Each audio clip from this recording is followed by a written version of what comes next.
চীনের উত্তরাঞ্চলীয় শহর তিয়ানজিন, সেই শহরে বিভিন্ন ফ্যাক্টরিতে উৎপাদিত নিত্য নতুন ফেব্রিক্স সম্ভার নিয়ে ঢাকায় এক আভিজাত হোটেলে স্কট প্যালেস বাড়িধারায় সফলভাবে সম্পন্ন হল তিয়ানজিন লিমিটেডের পক্ষ থেকে 2 দিনব্যাপী টেক্সটাইল ফেব্রিক মেলা। দেশি বিদেশি উদ্যোক্তা, প্রস্তুতকারক এবং ক্রেতাদের অংশগ্রহণে জমজমাট ছিল এই আয়োজন।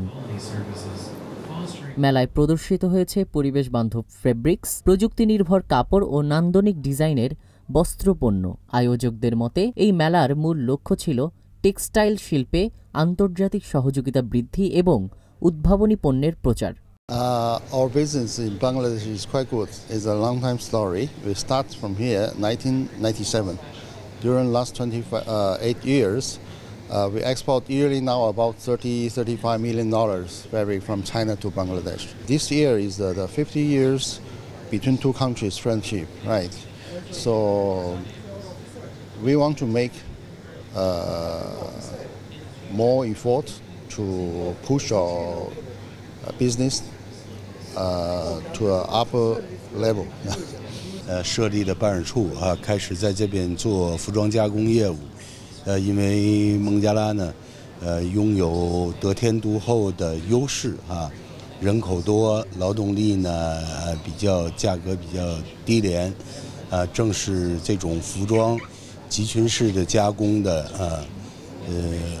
很好的一个选择的地方。所以呢，到今年吧，20多年不到30年的时间，在这边认识了很多朋友合作厂商。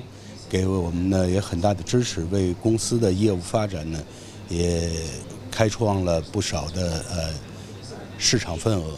তিয়ানজিন টেক্সটাইলস কেন বাংলাদেশে বিজনেস করছে আসলে, না করছে কম্বোডিয়া, না করছে ভিয়েতনাম বা আদার কোনো কম্পিটিটিভ গার্মেন্টস ইন্ডাস্ট্রি রিলেটেড কোনো কান্ট্রিতে, বিকজ ওরা চিন্তা করছে যে বাংলাদেশে হিউজ অপরচুনিটি আছে গার্মেন্টস বিজনেসের দেন দ্য আদার আসিয়ান কান্ট্রি, এবং এখানকার লেবার কস্ট, এখানকার পলিটিক্যাল স্টেডিনেস সব কিছু মেলায় এখানে বিজনেসটা ভালো হবে, যার জন্য ওরা কিন্তু কন্টিনিউয়াসলি বিজনেসটাকে রান করছে। আচ্ছা, তিয়ানজিনের সাথে আমরা কাজ করছি লাস্ট 7-8 ইয়ার্স ধরে, and their support is very good, their quality is very good, and their service is very good as well.